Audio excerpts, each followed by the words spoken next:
to the Nisqually Nation, and to the Indigenous Environmental Network, and to Indigenous Climate Action for having me here today. My name is Sikowis Nobiss. I'm Plains Cree Saulteaux of the George Gordon First Nation in Saskatchewan, and I grew up in Winnipeg, Manitoba. I currently live in Iowa. I've been living in Iowa for 12 years. I'm going to fix a technical difficulty right now. What is going on? Are you serious? What are you doing?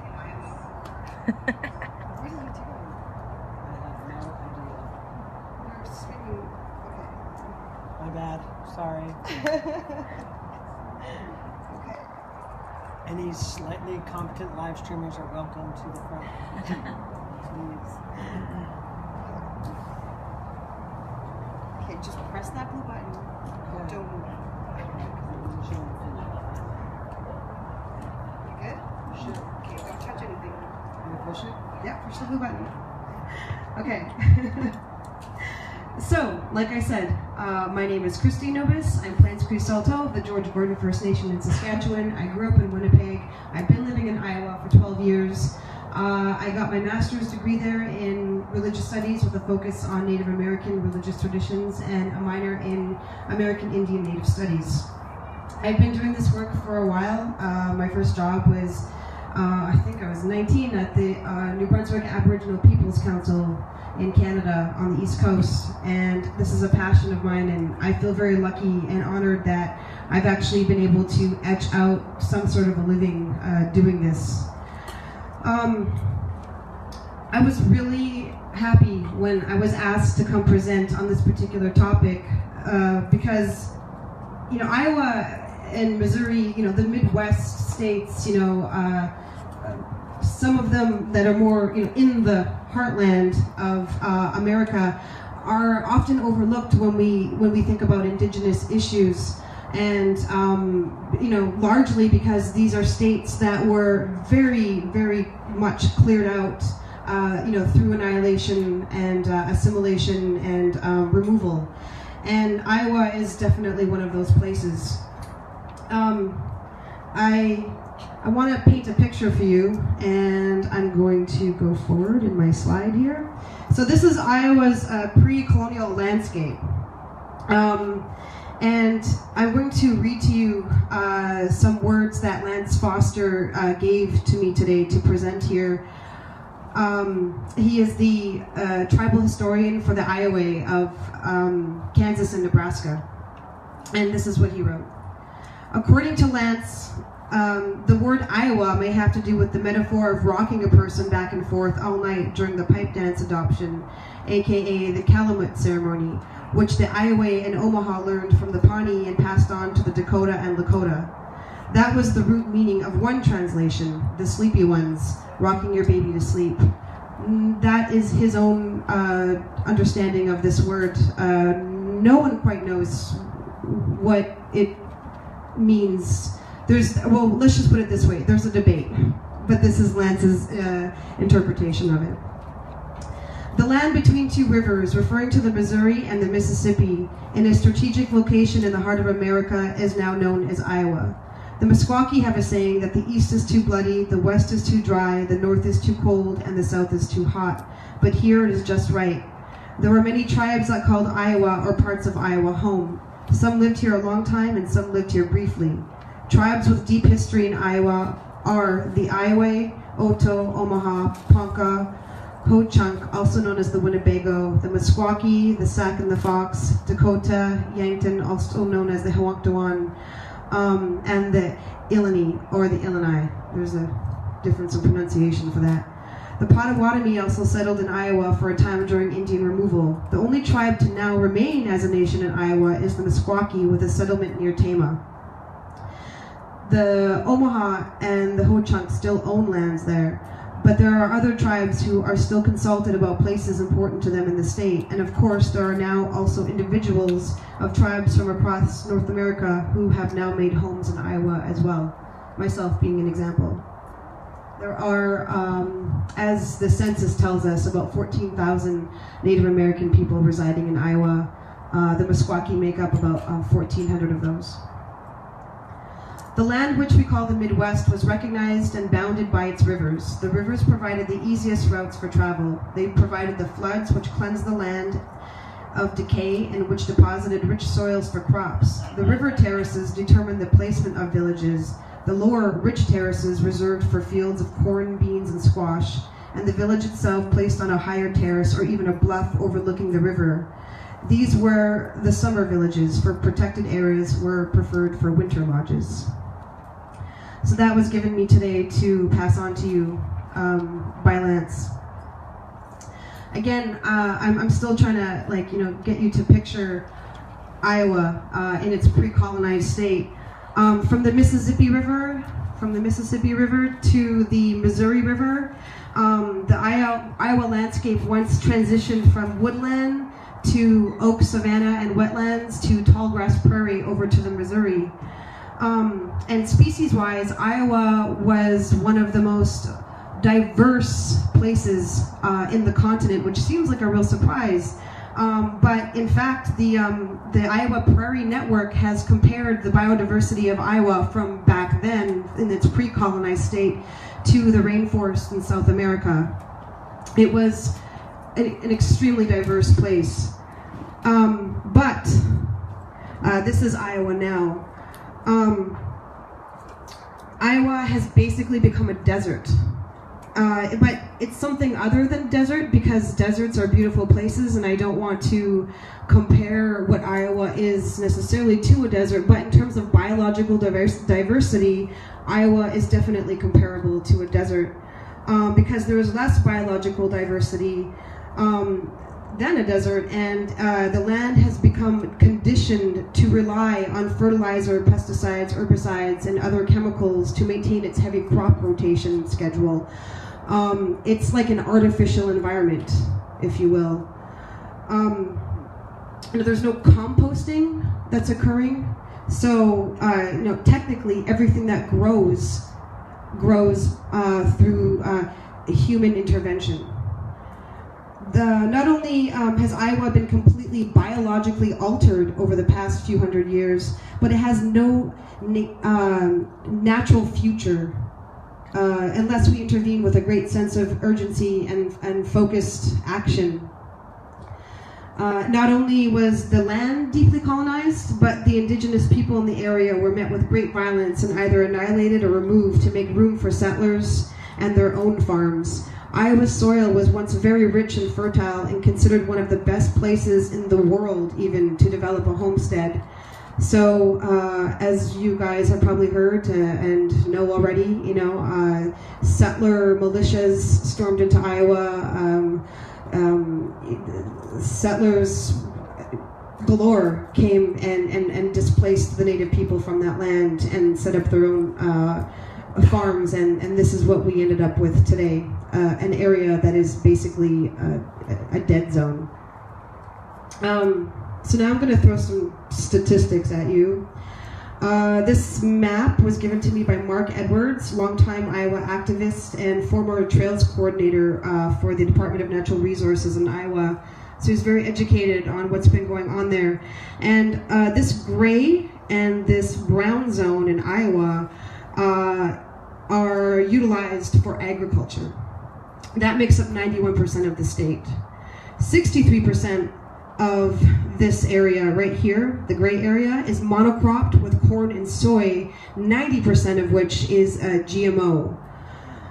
This brown area here is dedicated to other crops, such as rye and barley and hay, but those also are most likely GMO, and they are also monocropped. And then other uses for this area go to pasture for cows, cow grazing, CAFOs, and the lagoon pits that their waste goes into, and artificial lakes, and there is some land in here that is dedicated privately to small organic farms and people that are trying to bring back tallgrass prairie and woodland, but the amount, or if you add up the land mass of that, it's almost negligible. It doesn't even come at 0.5%. So 6% of Iowa, this beige and this gray part here, is dedicated to municipalities or urban centers. That's the beige part, that's 3%, and then the gray part is roads, and that's another 3%. The green part right here is public land use. And public land use is, it sounds nice, like it could be dedicated to some sort of biodiversity or care for wildlife reserves and such, but it's mostly land it's constituted of artificial lakes, parking lots, sewage lagoons, playgrounds, resorts, golf courses. By the way, Iowa is host to the most golf courses per capita in the nation, etc. And so now we get down to this little lime spot, which is land that is managed by the Department of Natural Resources. These are our state parks and wildlife reserves. However, even our parks, even these parks are carved up with trails, roads, public bathrooms, parking lots, playgrounds, and campgrounds. So in the end, only about 0.5% of Iowa is protected habitat and has any biological integrity at all. Some of our best habitat is actually found in road ditches, funny enough. And I mean, this is concerning, obviously. In 1937, Iowa was host to the most state parks and wildlife reserves in the country. In the past 80 years, we have gone to the bottom of that list. At this point in time, we are at the very bottom of that list. Because over the past 80 years, we have dedicated and transformed Iowa into what I call Big Ag's sacrifice zone. Simply put, our state parks are failing us because such small areas cannot maintain any biological diversity on little islands separated by vast expanses. Every single one of our parks in Iowa, you can walk across in about 1 hour. So, as we all probably know, animals can't maintain proper habitats in areas like these, and plants can't particularly flourish in such small environments that are surrounded by what I call a toxic world. Animal species have dwindled down to a few that thrive in Iowa, such as deer and raccoons. Milkweed has declined significantly, and with that, the monarchs. Even the bug population has gone down, as our crops are sprayed continuously with herbicides and pesticides.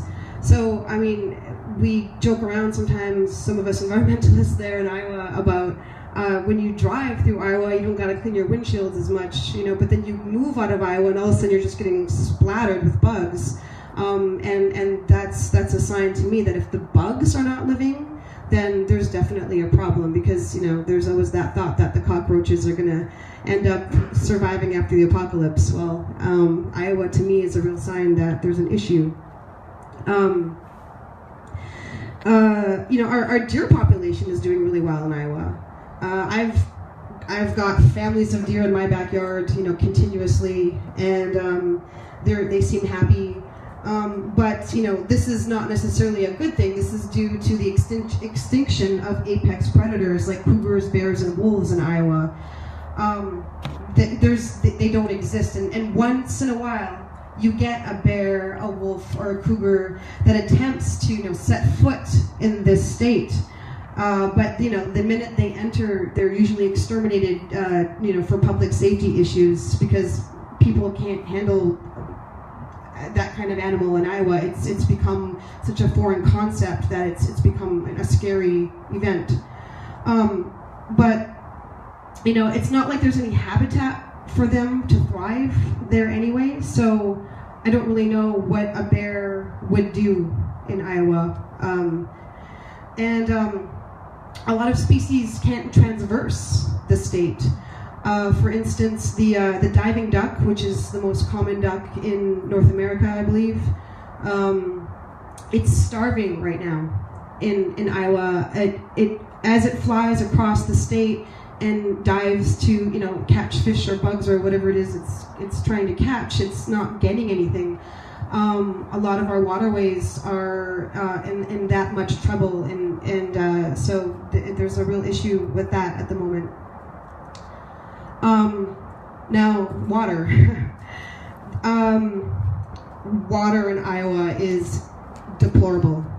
The water quality in Iowa has decreased by 37% in just 3 years. That's just 3 years. 750 waterways do not meet the Clean Water Act standard, which means the water is unsafe to swim in.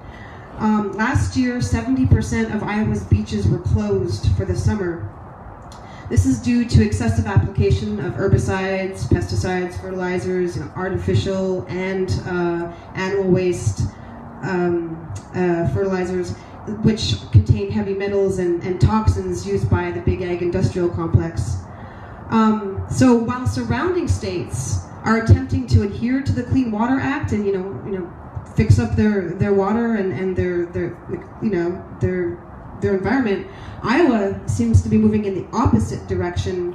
The politicians in Iowa like to discuss the Clean Water Act, but yet we in Iowa, the activists in Iowa, we have yet to see anything really done about it. Currently, Iowa is being blamed by other states and just people in general as being the #1 contributor to the dead zone in the Gulf of Mexico. In fact, the water quality is so bad, and this actually, I just found this fact out a few days ago. The water quality is so bad that the United States Geological Survey, who was testing water there, has recently stopped doing tests because they're like, oh well, it's just that bad. Why test anymore? And I don't quite. I mean, I do understand. I know why they're doing that, because if they test, that means they have to do something about it. That's my opinion. And so I'd really like to see some programs implemented where citizens start to test their own water and see what they can do about that. So due to monocropping, lack of composting, urban development, like parking lots and buildings and so, and basically the de-wilding of Iowa, the state has lost over half of its topsoil in the past 50 years. For instance, like I told you earlier, Iowa is host to the most golf courses per capita in the nation, and the soil is simply being washed into our waterways, carrying along with it all the toxins that I've been mentioning.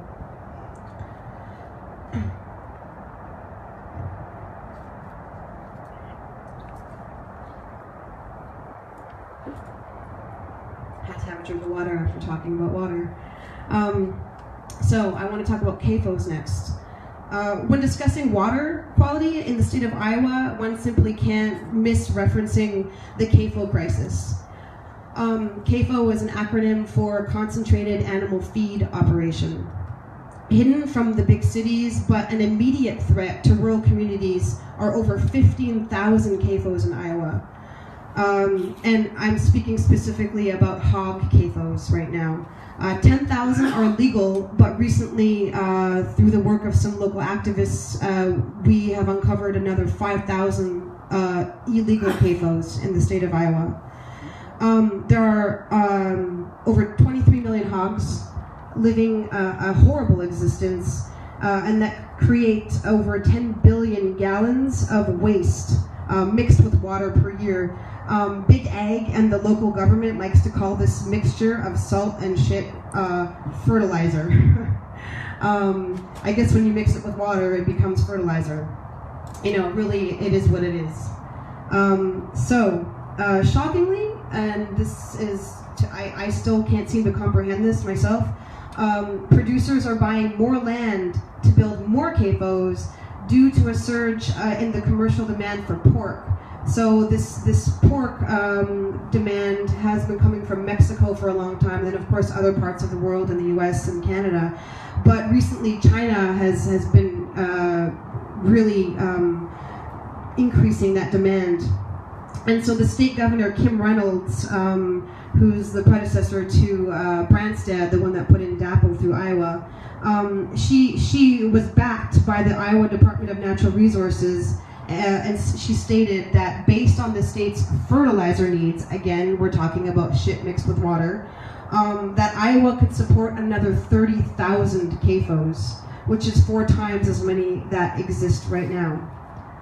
I don't know how to comprehend that number. I don't know where they would go. I don't know what. I don't know. Sorry. Whenever I discuss this, I just kind of go into this like bewilderment phase. And so that's what we're fighting right now in Iowa, alongside many other things. The application. So how it works with this fertilizer, I'm going to put that in quotes, is the waste is put into these huge, like football field size lagoons, and it just sits there, and then it's somehow pumped out and then sprayed onto the fields. It's like an aeration of this waste product. And it's believed that the people in the area are getting sick because there's elevated childhood asthma rates and other strange diseases, bacterial diseases in the surrounding areas that are increasing around these CAFOs. And let's not forget the smell. I don't know if any of you have ever gone by a CAFO or smelled pig waste. It's a lot worse than cow manure. Let's just put it that way. So there's that to deal with as well. And then, let's not forget there are a lot of indentured workers in these places. A lot of undocumented indentured workers that have, in a way, no choice but to be there. Working in the fields, working in these CAFOs, and the conditions are also pretty horrific.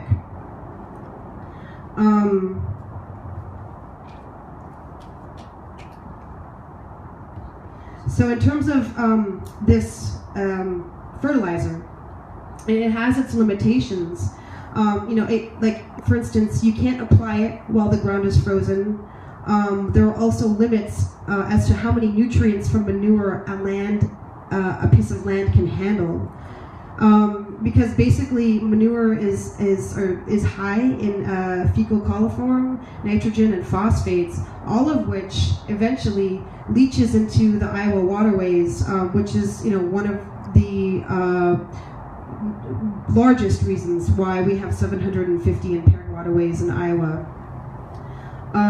And what this manure is doing is creating resistant bacteria that if you go and swim in this water, you can catch and become very sick. We've had people go swimming and get really sick at later dates due to being in the water in Iowa. I don't let my children.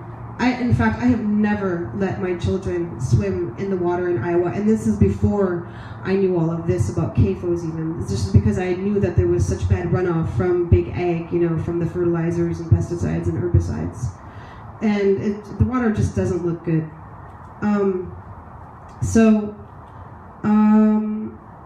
That's it for my slides. So now that we're past all these statistics, I want to bring the discussion back to the Indigenous experience in Iowa. According to John Dorshuk, the state archaeologist for Iowa, the Office of the State Archaeologist is working with 26 tribes that have an interest in and connection to Iowa. Most of those tribes don't live there anymore, but still feel that that this is their historical homeland, and that the features found in Iowa are an active part of their culture today. And these nations, they come in and out. I know the Hewangtawan have come down because there's Dakota land up in northwest Iowa, and they were helpful. Actually, I don't know if it was the Hewangtawan. I might be incorrect, but it was one of the nations from the Sioux Nation that came down to help out during the Dakota Access Pipeline fight, as we found an archaeological spot that was significant, and DAPL was made to reroute. However, the engagement from these surrounding nations is very limited.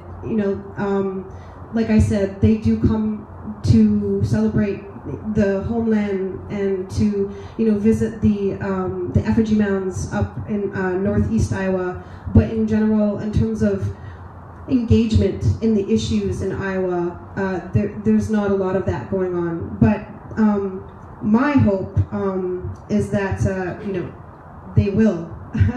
So that's sort of my goal is to garner support from these nations on some of these issues. And for instance, I'm going to go back to the hog issue. And I want, surrounding nations and Native people to understand how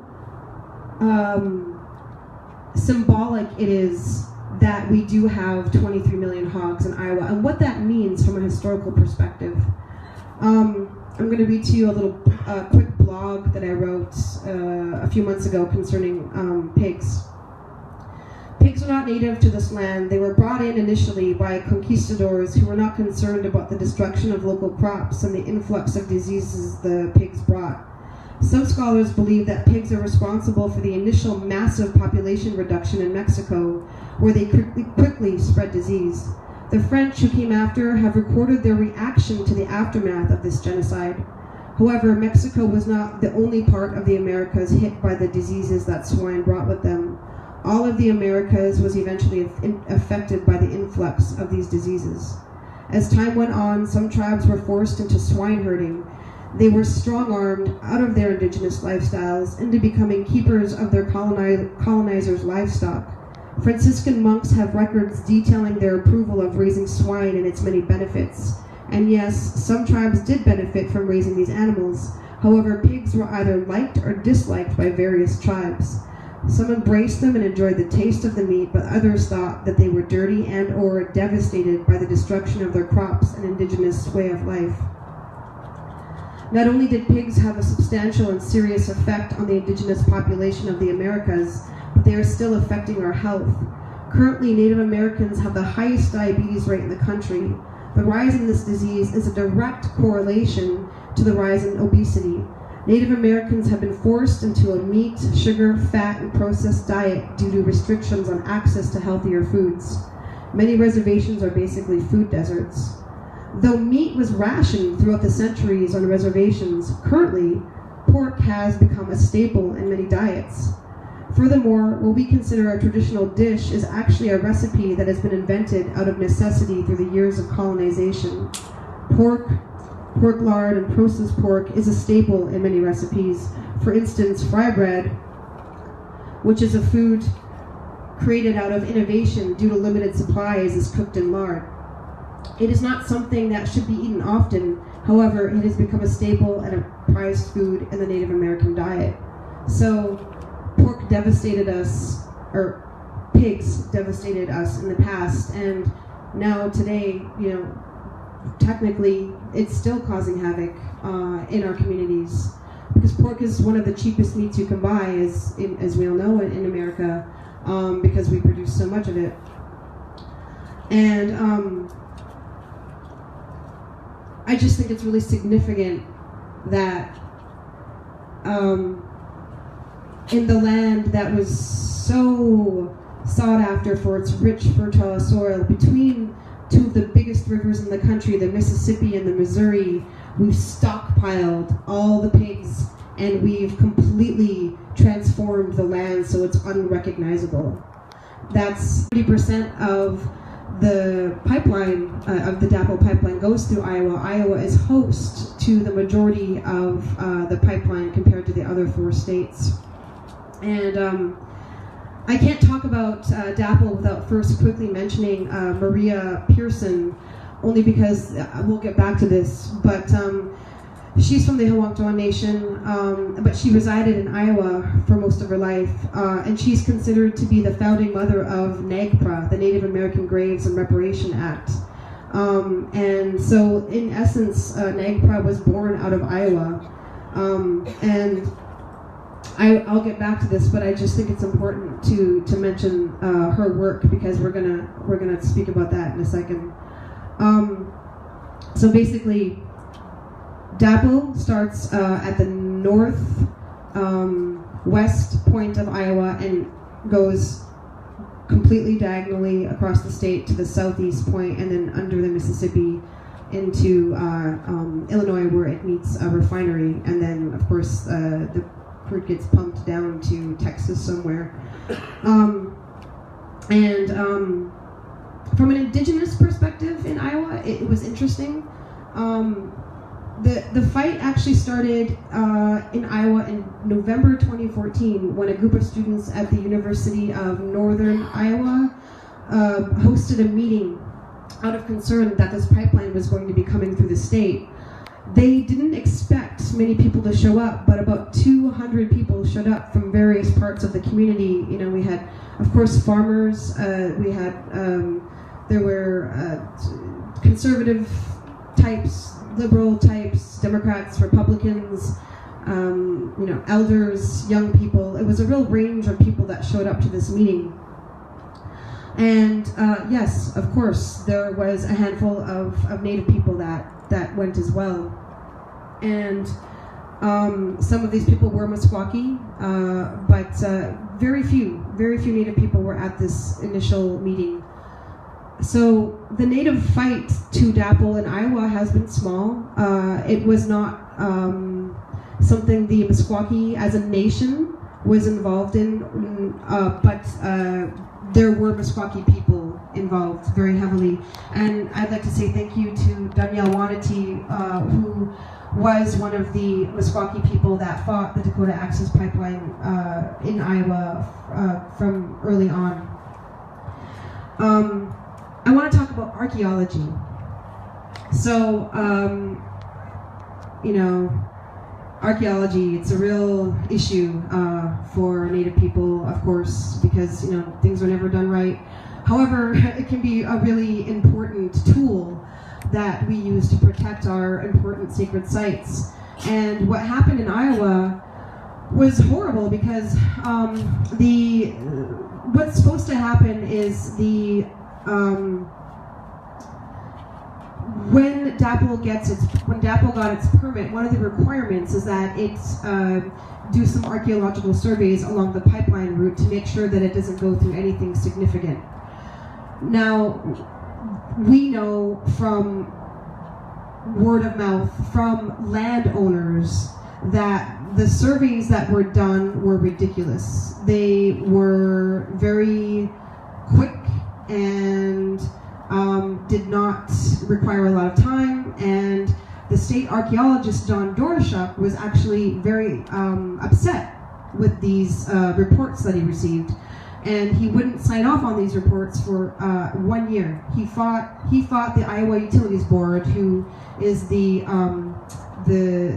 board in charge of giving DAPL its permit to come into Iowa. So he fought them for a year. He would not sign off on these archaeological findings saying that everything's fine, because he knew it wasn't. He knew that he knew they were trying to pull a fast one on him.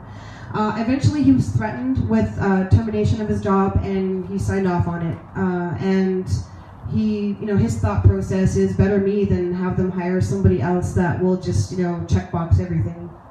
So, what this means is we don't know what the Dakota Access Pipeline went through in Iowa. We tried to fight, we tried to get on the easement.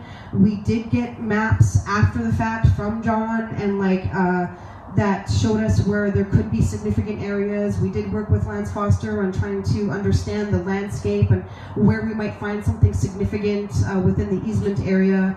Like cedar trees that had lightning strikes on them, places near creeks, bluffs. Like, those were places that we wanted to look. However, DAPL was so fast in their process that we were never actually able to, as a group of grassroots people, find anything. And so, unfortunately, they just plowed through, and so we'll never know what they destroyed. And I'm pretty sure they probably destroyed something. What they did was they destroyed the integrity of the soil in Iowa, so that farmers who had been working for hundreds of years or 120 years trying to stratify their soil soil has to have a certain stratification to be a healthy, I guess I would call it a multi-organism. And when DAPL was told that they had to remove the soil in a certain way and put it back, and they didn't do that. So now, when you're in Iowa and you look at these croplands where they put back the land, the soil, the crops are not growing, and or getting too much water because the pipe is has hydrostatic pull towards it, and so it's pulling too much water to the area, and it's all mixed, it's all screwed up. So basically, the easement where the pipeline went through in Iowa is affecting farmers' crops. We had 400 arrests in Iowa fighting the Dakota Access Pipeline. We had a huge contingent of people that really fought hard to keep it out. Unfortunately, we lost, but that's okay. There was a lot of coercion on behalf of DAPL to farmers. They sent people to threaten at their doors. They even made promises of prostitutes and other weird promises to local farmers that if they did this, then they would get that. These are true stories that I've heard directly from people's mouths. And so, it was a pretty seedy operation. Now, in terms of the missing and murdered Indigenous women issue, there were no, man camps in Iowa. The men stayed in hotels. However, they did create havoc within the communities. And we did have a really, scary incident in, I think, Boone County, Iowa, where Marissa Cummings, another woman that Omaha woman that was fighting the pipeline there since the beginning, her daughter, who was underage, was yelled at by one of the workers as he drove by, and he said, "How much for the girl?" So, it's an issue there as well. And so what we did as Indigenous people in Iowa was a handful of us helped the Mississippi Stand Camp down at the Mississippi River. I don't know if anybody knows about that, but we brought in people from Standing Rock to go help them down there. And actually, because of that, that was the one place that people actually got to lock down on the drill pad. And so there was a lot of successful actions carried out at Mississippi Stand due to the great camaraderie that went on between... I'm just agreeing. Oh, I thought I was doing something wrong.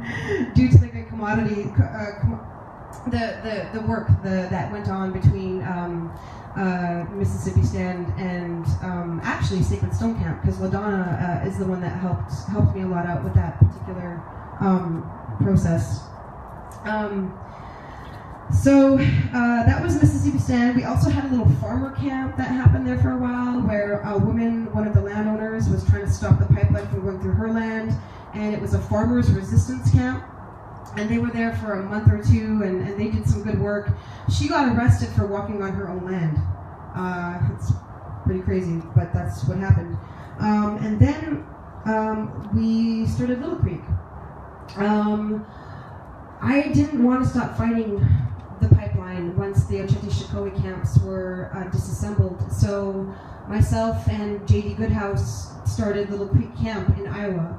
And February 26th, we lit our sacred fire, and we kept it going until August, and we continued to fight DAPL in Iowa. Not necessarily with actions at the pipeline points themselves, but through the Iowa Utilities Board, Wells Fargo, divestment actions, and then the places where DAPL was storing their equipment. With that, Tiger Swan followed us and rented a house out next to our camp, sent infiltrators in, and of course caused chaos. They actually stole my credit card number and tried to frame myself and my partner for I guess it would be called eco-terrorism at this point. They tried to put us in the same boat as Jessica Resnick and Ruby Montoya, the two women that I guess set ablaze about $1 million worth of equipment in Iowa. Do you guys know this story? Yeah. So they tried to put us in their contingent, and I had no contact with them. They did not come to camp for that reason in particular. And so what Tiger Swat did was illegal, and not just illegal by stealing my credit card number, but also trying to frame innocent people, for doing nothing illegal. Our camp did nothing illegal. We were always polite and always kind and help out the local community, and just went where we could speak and get the Iowa. We wanted to incite Iowans to go to the Iowa Utilities Board meetings, to go write op-eds in their local papers, to go talk about this issue of the abuse of eminent domain. So that's my next point. What happened in Iowa is the Iowa Utilities Board, they okayed the Dakota Access Pipeline's permit without doing a proper environmental impact assessment. And also, the Iowa Utilities Board abused the process of eminent domain, because the eminent domain is supposed to be used for the greater good of the people. Now, with this pipeline, we can't really figure out what the greater good for the people of Iowa is, because the oil, the profits that that come from that oil, it flows through the state and it's gone. If anything, we've been made to suffer from this pipeline being put in. And so right now, as we speak, there is a court case at the Supreme Court level in Iowa that is set to take place in the fall at some point, where the Sierra Club is suing the Iowa Utilities Board over their lack of a proper environmental impact statement, therefore making the permit invalid. And then there are 9 landowners that are suing over the abuse of eminent domain. And so we're technically still fighting DAPL in Iowa. And I have some flyers here that I'm going to pass out if you want, of some work that we're still doing with Bold Iowa and Indigenous Iowa, which is my own little org that I run, where we will be hosting a First Nation Farmer Unity March in September to bring light to this issue. Ed wrote me a little blurb that I'd like to read concerning this event. Iowa farmers who had their land taken for the Dakota Access Pipeline have filed a lawsuit. If it's successful, the oil flowing through Standing Rock and 4 Midwest states will be stopped.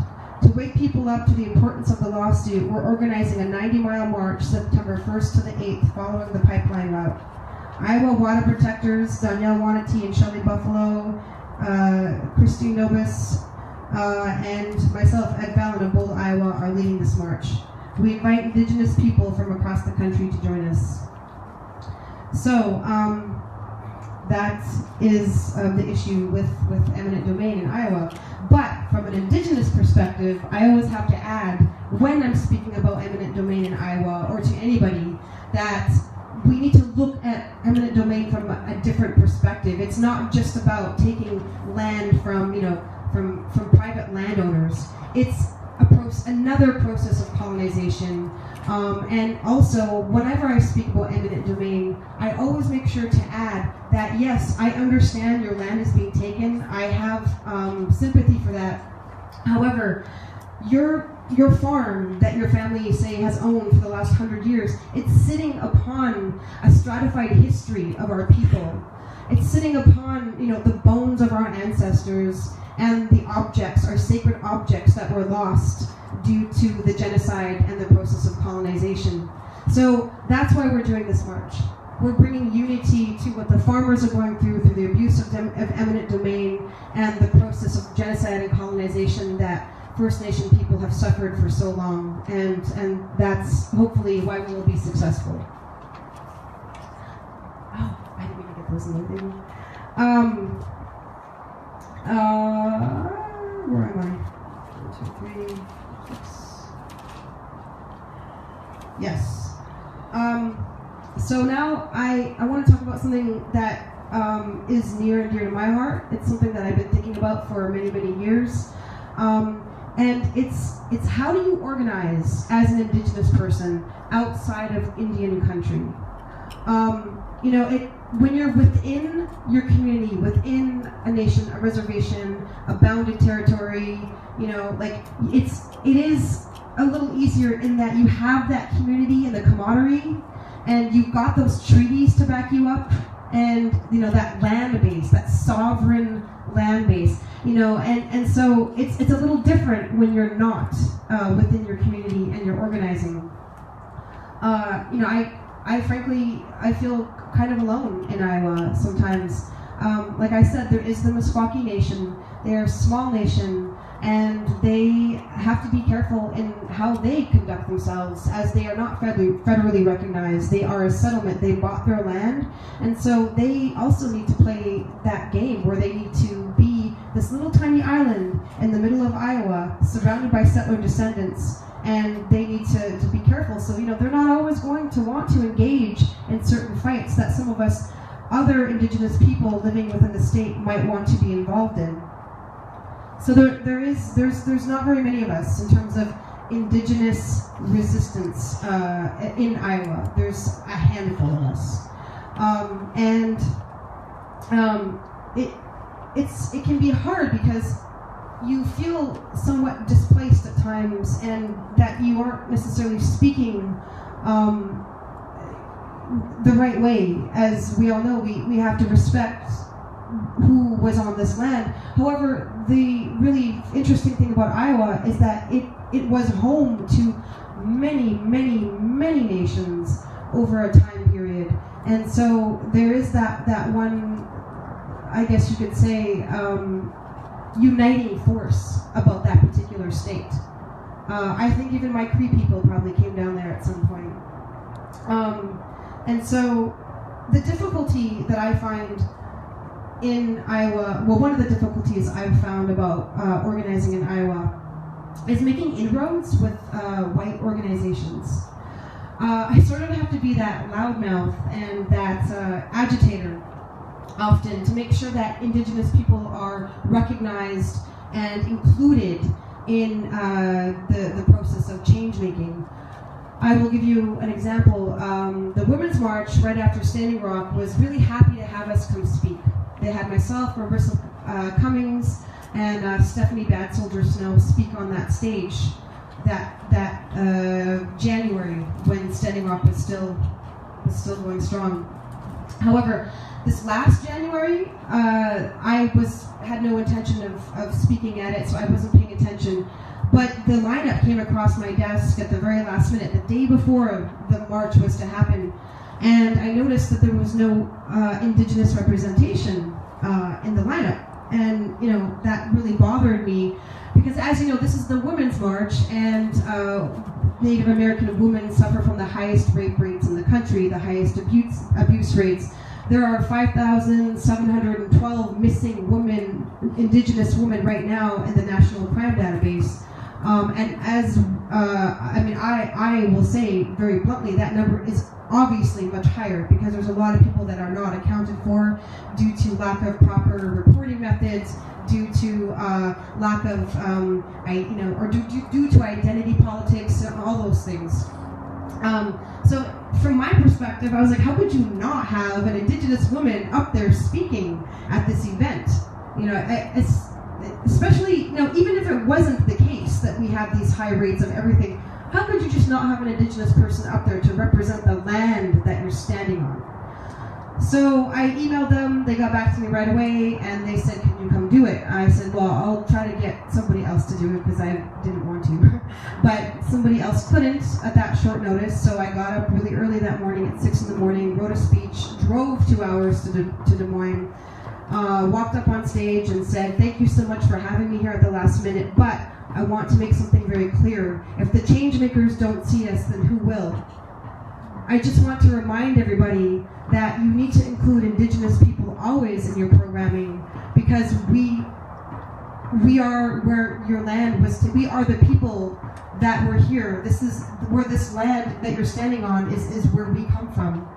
And that's all I said. It was said politely and with grace. And afterwards, one of the organizers texted my good friend Ed Fallon from Boulder, Iowa, and said, though I was moved by Christine's speech, I feel like she's burning bridges, and though we will be sure to have Indigenous representation next year, she will not be welcomed back. So this is the kind of issue I regularly run into in Iowa. This is not the first time something like that has happened to me. I've had words with the March for Our Lives. I wrote this zine, actually, and you can pass this out too if you want, specifically for that issue of gun control, because there is a much more complicated story about guns in this country and what it did to our people than what is being told on the stage right now. Though it is an important issue that we talk about, we need to talk about the history of guns and how this country was basically taken by the point of a gun. And so that didn't turn out very well either, and I ended up having to just read that on a live stream during the presentations. It happened during the March Against the Ban. There were people up on stage, immigrants that were invited, speaking about how this country was built by immigrants, and there was no Indigenous representation. And it took a group of us, it took 5 or 6 of us to continuously go backstage and argue with these people that there had to be at least one Native person up on that stage to speak. I finally got up there to speak, and I ended up crying. The first thing I did was just cry. And it wasn't because I was so ecstatic to be up there. It was just because I was tired and I was, frustrated from being ignored. So, I have, this is years in the making, but I finally have made some good steps forward in Iowa myself. Shelley Buffalo, Danielle Wanatee, Dawson Davenport. I know I'm missing a couple people right now, but there's a handful of us that have really put a lot of work and dedication into this, and have really truly tried to raise and empower the Indigenous voice in Iowa. So the other thing I wanted to mention about organizing outside of Indian country is that, and this is difficult to say, but we're not necessarily recognized by our nations as we organize outside of Indian territory. And sometimes we step on people's toes in that capacity. But in the end, all I have to say is I'm Indigenous and I'm here, and I can't help that I'm not necessarily living on my reserve. Am I supposed to live on my reserve? No. Reserves were internment camps. So I'm going to go wherever I want and wherever I please, and I'm going to organize how I want and how I please. And I'm going to use my notion of sovereignty and my ideas of sovereignty as my tools to back me up. Thank you. I don't know if any of you here know who Nick Estes is, but he's a historian. He is from Lower Brule, and we speak a lot about this issue. He founded, along with some other people, Red Nation. I would encourage you to look them up on Facebook and like them because they do amazing work. And they founded Red Nation for the same reason that I founded Indigenous Iowa. By the way, I'm here today representing Seeding Sovereignty. That's who I work for, but Indigenous Iowa is my own little org that I work out of in Iowa. But it was founded out of frustration that people were dying in the streets of Albuquerque and New Mexico, down south there, and what he calls borderland towns, because they were not receiving the proper care that they should have been receiving because they weren't on the reservation. And he, like myself, feels that before we even try to combat environmental issues, we need to heal our people. We can't move forward if we're sick. We can't make change if we are worrying about the high rates of youth suicide or the missing and murdered Indigenous women, or all these other issues. And so one thing he wrote that I want to read he said, "We remain as evidence that this is still and will always be native land. We represent a challenge to the legitimacy of the colonial project of border towns and cities because we refuse to quit being Indians when we leave the reservation. We refuse to obey colonial borders. We refuse to disappear and be quiet." I live by that. I have lived by that without knowing it. But it took me a degree and several conversations with some other natives to put that into words. Because I myself grew up in an urban setting in what I call the resiest city in Canada, which is Winnipeg. And I understand that not just by words, but by what's in my heart from what I saw. And it's very difficult to grow up in urban settings. And that's why I feel that organizing outside of Indian country is highly important, not just because of, not only because of the situations occurring outside of Indian country, but because, to be truthful, most of us don't live on the reservation anymore. I think, can somebody tell me the number? I think it's 60% or maybe even closer to 70% of us live off the reservation now. That being said, more needs to be done outside of Indian country. One of the ways I want to organize is through the notion or the understanding of how our societies used to work. These are thoughts I've had for a while and really been inspired by, but have had an inability to, I guess you could say, to put into action or to manifest. And I was having some really good thoughts about Cochessa and their style of organizing, which they call, I believe, flocking, which is kind of the way animals and birds or swarming, the way they move together as one, but yet there's always a leader that falls back and then another one comes up as that one tires out. And that's actually the way a lot of our nations were organized as well, when you think about it. We didn't have just one chief. There's this notion that we had one chief that wore the headdress, right, that called all the shots. It didn't work like that. Most of our nations were guided by many people that we could right now use the word headsman to describe them, or headswomen.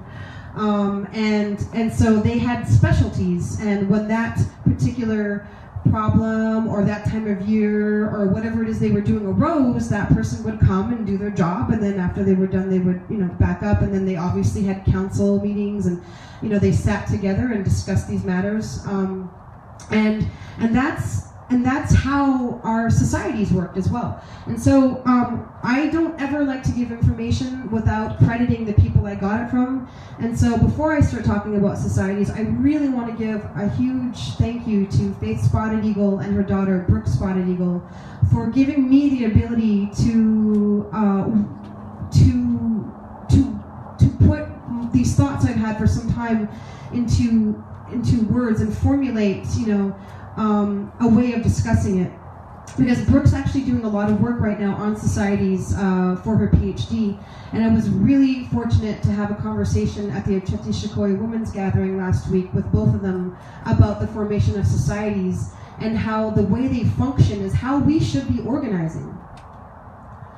Societies are humble, first of all. The people in it are humble. There's never usually the promotion of one person's work, over the rest. Societies usually started with people doing things, and then out of that came, a focus and a name. Something that Faith said to me that struck me as quite significant was that the way things are done now is that we give ourselves a name as organizations, and then we say we're going to do this, or this is what we do, but we haven't done it yet. So I think that's really important to remember when organizing, and these are lessons that I'm trying to implement into my own way of being. my own way of organizing. And so, that's one of the reasons I really like working with the Red Nation and the Indian problem. Even though I work for Seeding Sovereignty and Bold, Iowa, I believe that we need to start pulling together as a nation, a larger pan-Indian nation, and somehow communicating more.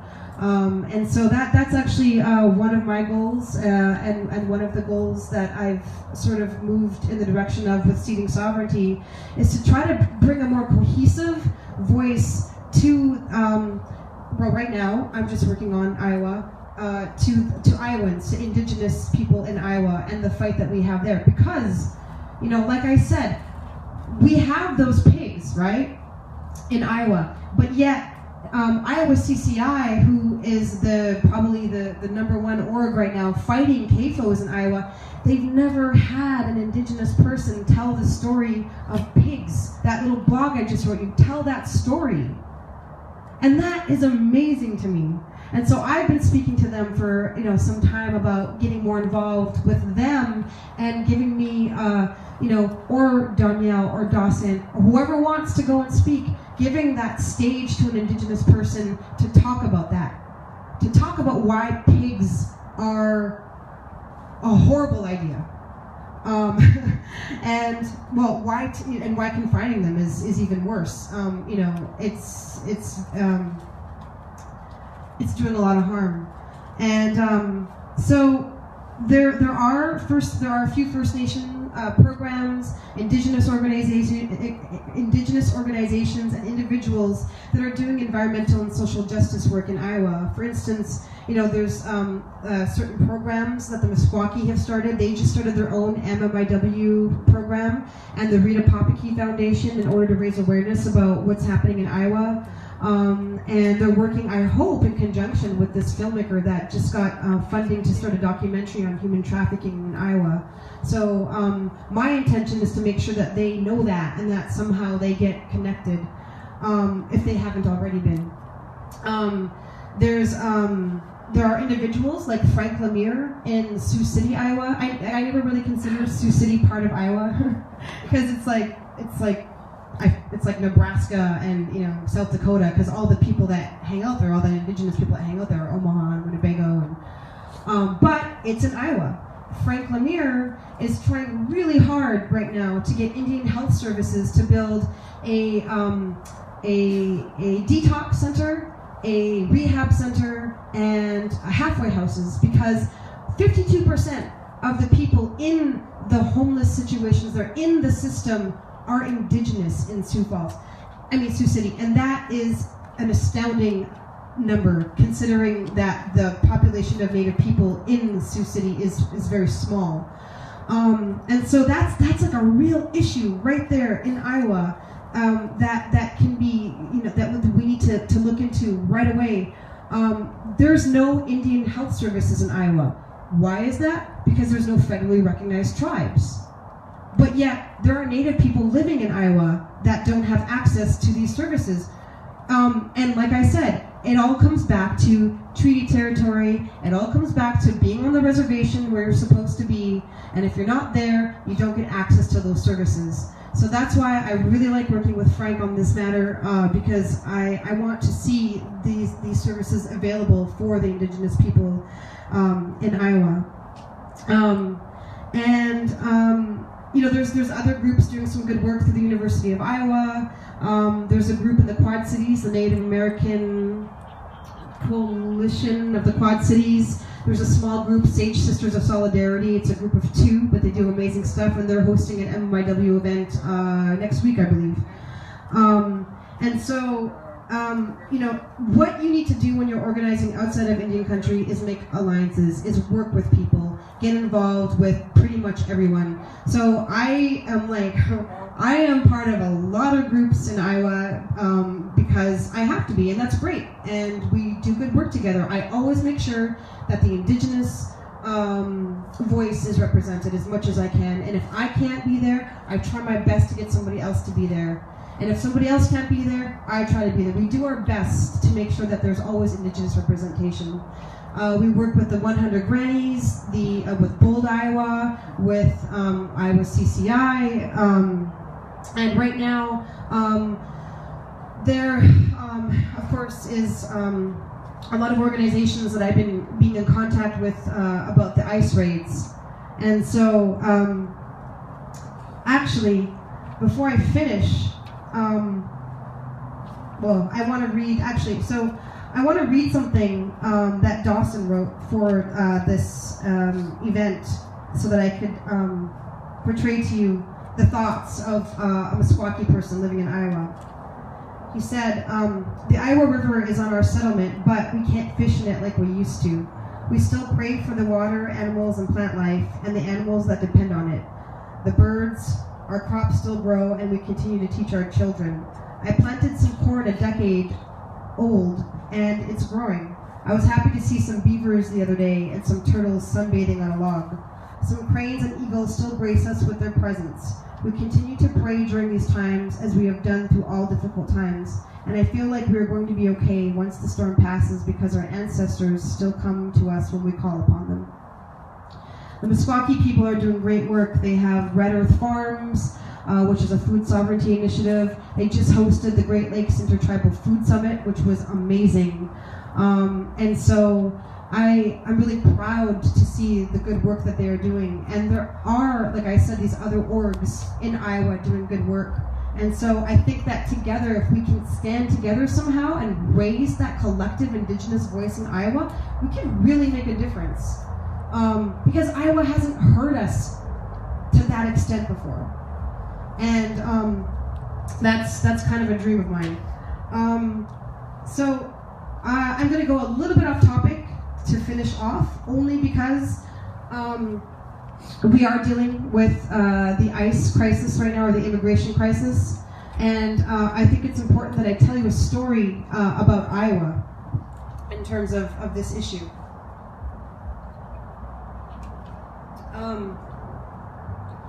On May 12, 2008, in Postville, Iowa, ICE, together with other agencies, executed the largest single raid of a workplace in U.S. history, a kosher meatpacking plant called Agri Processors. Nearly 400 immigrant workers with false identity papers were arrested and charged with aggravated identity theft, document fraud, use of stolen social security numbers, and related offenses. Neither the owner, Aaron Rubashkin, nor his sons Shalom and Heshe, who were in charge of the management of agri-processors, were convicted of immigration or labor law violations, although both Aaron and son Shalom were initially charged with 9,311 counts of child labor law violations, for which they could have faced over 700 years in prison if found guilty. However, financial irregularities brought to light by the raid and subsequent investigations led to a conviction of Shalom on bank fraud and related charges. He was sentenced to 27 years in prison, but after a great outcry by a bipartisan group of more than 100 former high-ranking Department of Justice officials, prosecutors, judges, and legal scholars. So, though he was sentenced to 27 years, let's just say a lot of the old boys club came out and tried to stop it. They were unsuccessful.